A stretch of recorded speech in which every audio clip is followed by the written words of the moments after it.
کچھ مردوں کی صرف اس بات پر ایگو ہرٹ ہو گئی کہ میں نے اپنی ریل میں کہہ دیا کہ عورتیں کسی بھی ظلم کو برداشت نہ کریں۔ اب ظاہر ہے کہ مسلمان تو ہو نہیں سکتے کیونکہ یہ ظلم کو بڑھاوا دے رہے ہیں، اور اسلام تو ظلم کے خلاف ہے، کیونکہ یہ وہ لوگ ہیں جو عورت ذات کو اپنے جوتے کی نوک پہ رکھنا پسند کرتے ہیں، کہ یہ عورت کو اپنی جاگیر سمجھتے ہیں، ان پر ظلم کرنا، انہیں مارنا پیٹنا اپنا حق سمجھتے ہیں۔ تو سب سے پہلے تو میں آپ کو ایک حدیث بتا دوں جس میں نبی رسول صلی اللہ علیہ وسلم نے فرمایا کہ اے اللہ، میں لوگوں کو دو کمزوروں، یتیم اور عورتوں کی حق تلفی کرنا تاکید کے ساتھ حرام ٹھہراتا ہوں۔ مطلب یتیم اور عورت کے حق مارنا حرام ہے۔ عورت کے جو بھی رائٹس ہیں اسلام میں، آپ کو وہ حق عورت کو دینے ہی ہیں۔ اور آپ نے ایک چیز اور نوٹس کی ہوگی اس حدیث میں کہ آپ صلی اللہ علیہ وسلم نے یتیم اور عورت دونوں کو ہی کمزور کہا ہے۔ یہ حدیث کے بتانے سے میرا مطلب بس یہ ہے کہ عورت واقعی کمزور ہوتی ہے، اور کمزوروں پر اپنی طاقت دکھانا کوئی طاقتور کی پہچان نہیں ہے۔ جو آپ عورت کو ذلیل کر 10 جوتے لگا کر 4 لوگوں کو اپنی مردانگی کا ثبوت دیتے ہیں، اور جو بھی مرد عورت پر ہونے والے ظلم کو صحیح ٹھہراتے ہیں، سب سے پہلی بات تو ان مردوں کے لیے یہی ہے کہ وہ اپنے آپ کو مسلمان کہنا چھوڑ دیں،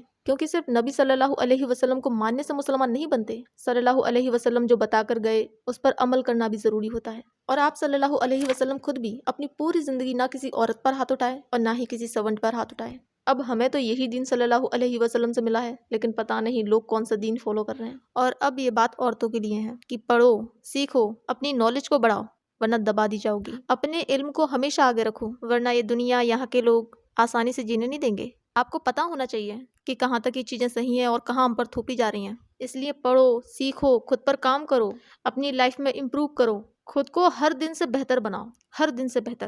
اور سیکھنے کا کوئی وقت نہیں ہوتا، خود کو بہتر بنانے کا کوئی وقت نہیں ہوتا کہ آپ سوچیں کہ نہیں اب کیا فائدہ، جو ہونا تھا سو ہو گیا۔ نالج کبھی بھی ضائع نہیں جاتی۔ پڑھائی لکھائی، سیکھنا سکھانا، یہ ہمیشہ کام آتا ہے، ہمیشہ۔ تو بالکل میں تو کہتی ہوں کہ آپ آج سے ہی کام کریں ان چیزوں پر، سیکھنے پر، کچھ بہتر کرنے پر، کچھ بہترین حاصل کرنے پر۔